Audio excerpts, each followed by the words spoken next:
Во периодот од 8 до 14 декември во Република Македонија се пријавени 126 случаи на грип и заболувања слични на грип, што представува зголемување од 31,3% во споредба со претходната недела, покажуваат најновите податоци од Министерството за здравство. Најмногу заболени се регистрирани во Тетово 30 случаи и Куманово 20. Веднаш потоа следува Македонски Брод со 18. Во Скопје се пријавени 15 случаи. Иако по број на пријави не е прв, Македонски Брод има највисока инциденца. 178 заболени на 100.000 жители. Според старосната распределба, најзасегната е групата од 15 до 64 години со 97 случаи. Кај лицата над 65 години регистрирани се 16 случаи. Додека кај децата бројките се пониски, 7 случаи кај групата од 5 до 14 години и 6 случаи од 0 до 4 години. Кумулативно од почетокот на сезоната 2025-2026 година регистрирани се 998 случаи на грип и заболувања слични на грип, што е зголемување од 51,2% во однос на истиот период минатата сезона. Најголем број пријави има во Гостивар и Куманово. Македонски Брод повторно се издвојува со највисока инциденца. Вакцинацијата против грип останува најсигурната заштита, посочуваат здравствените власти. За сезоната 2025-2026 обезбедени се 80.000 бесплатни 4-валентни вакцини за ризичните групи.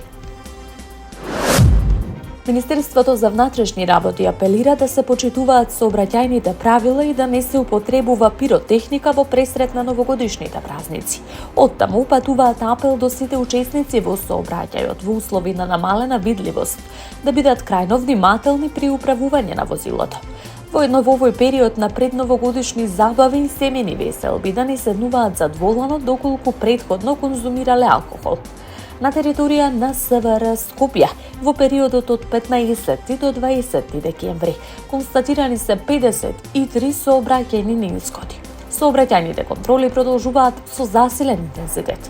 Апелираме и до учесниците во патниот сообраќај да бидат внимателни во целост да ги почитуваат сообраќајните правила и прописи, задолжително да поседуваат зимска опрема и да не седнуваат задволано под дејство на алкохол. Апелираме до граѓаните да ги почитуваат законските прописи и да соработуваат со полицијата. Сите нарушувања на јавниот ред и мир да се пријават во полициска станица или преку телефонските броеви 192 или 112, соопшти портпаролот на МВР Гоце Андреевски. Повеќе од 500.000 луѓе се раселени на камбоџанската страна во текот на последните 2 недели поради граничниот конфликт меѓу Камбоџа и Тајланд, соопшти Министерството за внатрешни работи на Камбоџа. Повеќе од половина милион камбоџанци, вклучувајќи жени и деца, се соочуваат со сериозни тешкоти и поради присилното напуштање на своите домови и училишта за да го избегнат артилерискиот оган, ракетните напади и воздушните напади извршени од тајландските борбени авиони F-16. Се наведува во соопштението во кое вкупниот број на евакуирани се проценува на 518.611 лица. Во Тајланд, според податоците од Банкок, поради обновување на граничните судири раселени се околу 400.000 луѓе. Од повторното избувнување на борбите на 12 декември, во судирите загинаа најмалку 41 лица, 22 на тајландската и 19 на камбоџанската страна, според официјалните податоци од двете земји. Двете кралства од Југоисточна Азија веќе долго време се спорат околу делови од територијата долж заедничката граница, која е повлечена уште во времето на колонијалниот период. Во јули, во претходниот бран насилство, во рок од 5 дена загинаа 43 лица. Кон крајот на октомври, американскиот председател Доналд Трамп изјави дека конфликтот е решен откако председаваше со потпишувањето на договорот за прекин на огнот, но Тајланд набрзо потоа го суспендираше договорот. Од листата со 27 барања на земјоделците, 16 веќе се исполнети или се третираат позитивно.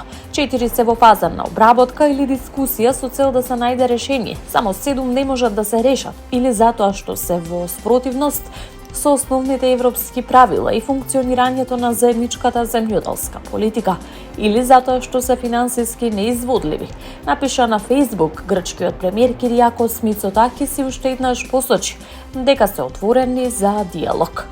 Во традиционалниот неделен пост Мицотакис се осврна и на протестите и блокадите на земјоделците што траат веќе 3 седмици. Порача дека тоа што одбиваат диалог не му користи на никого и е пример за неконструктивен став.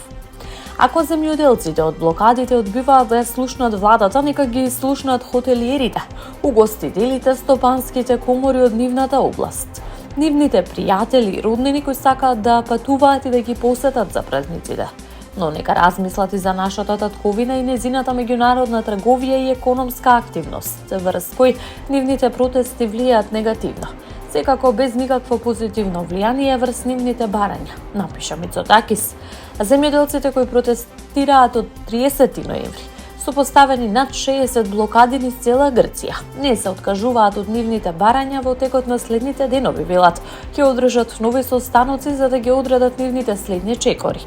А најавите се дека за време на Божик и Нова година имаат намера да ги отворат автопатите и улиците, но тракторите сепак да останат паркирани.